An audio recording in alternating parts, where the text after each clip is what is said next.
Aloha, this is Betsy and welcome back. Today we are going to be talking a little bit more about spirit guides. Specifically, what are spirit guides? Who are these beings that are watching, waiting, loving, and supporting you on your amazing journey here on Earth? So let's check it out.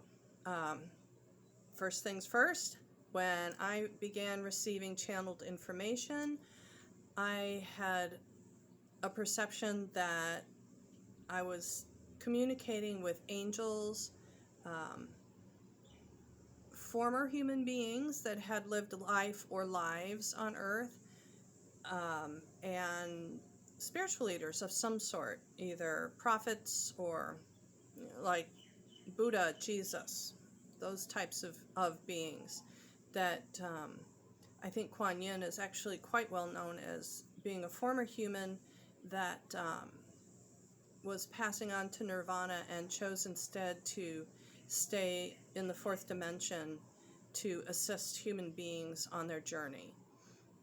Very good example about a spirit guide. As time has gone by, though, I have come to understand that thinking guides are angelic beings or former human beings is actually quite limiting. That there are beings from places which I don't have the capacity to understand where they are from, or even how to describe them to you. Really, that they are non-physical entities that are here to love and support us on our human journey. So I simply now refer to guides most of the time as non-physical beings or non-physical entities. Again, so I don't place limits on where information is available.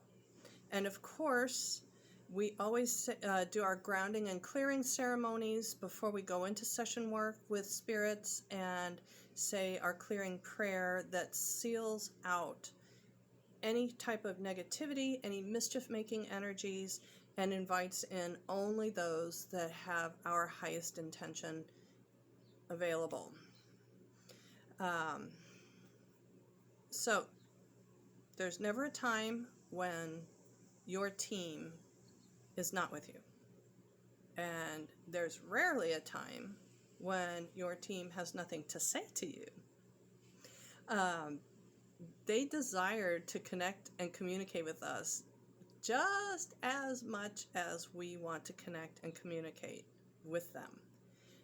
Your desire really is the key.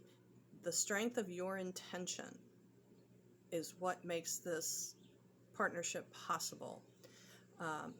Whether you're doing this with a medium like myself or another type of psychic or a Reiki master or someone who also does a shaman, someone else that does energy healing arts work, or whether you want to do this in the privacy of your own home, just yourself and your team, the most important component really is your desire. That works as a web that connects you with your team and makes the communication possible. So you don't always get what you want.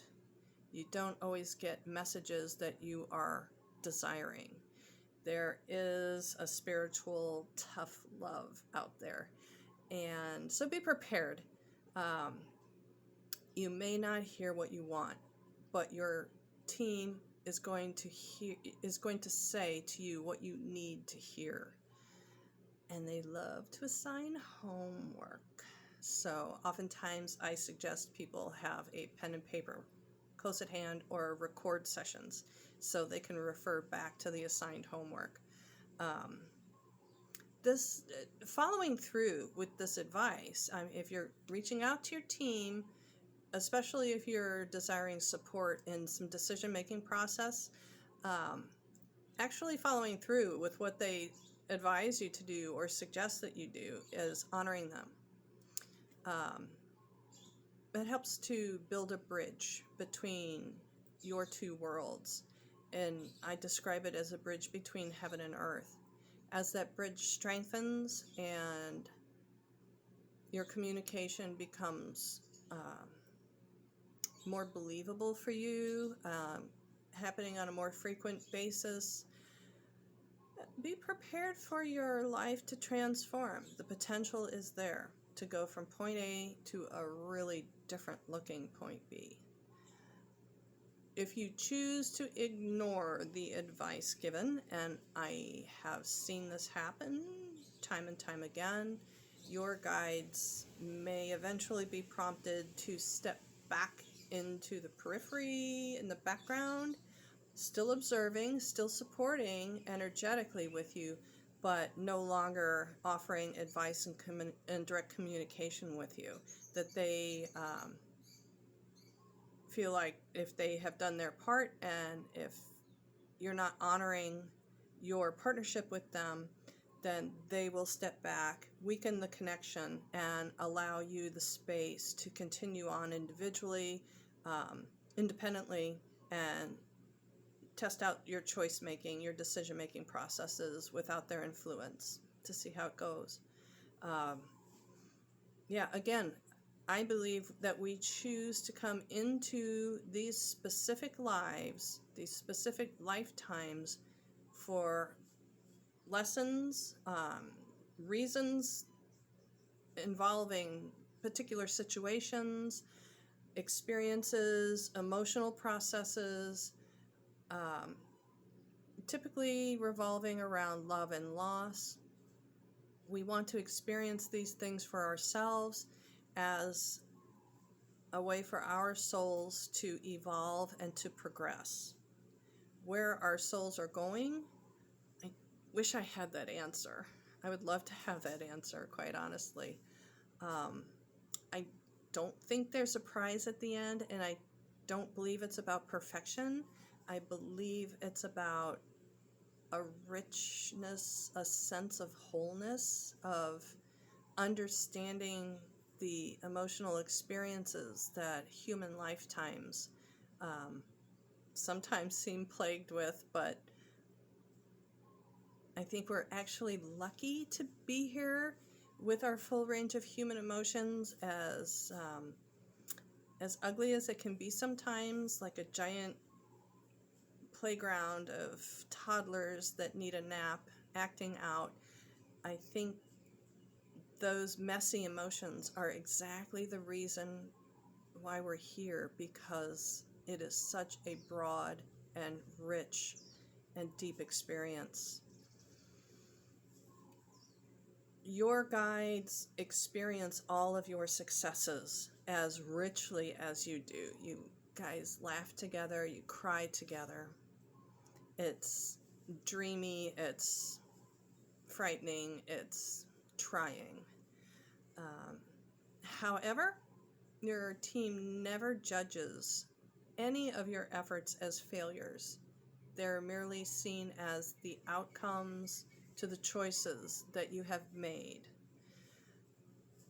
No judgment, no blame, no shame. Matter of fact, they only recognize the courage that is behind those efforts that you make.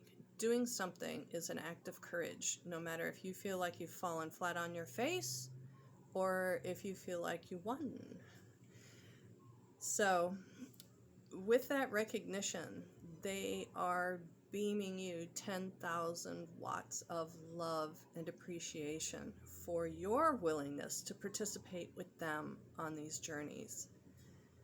We're in it together. They're supporting you, they're loving you, and they're with you every moment. So, on that note, I will close, and again, the links, if you feel motivated to reach out, ask a question, try to contact, the links are there, and if not, I hope I will see you soon. A hui ho.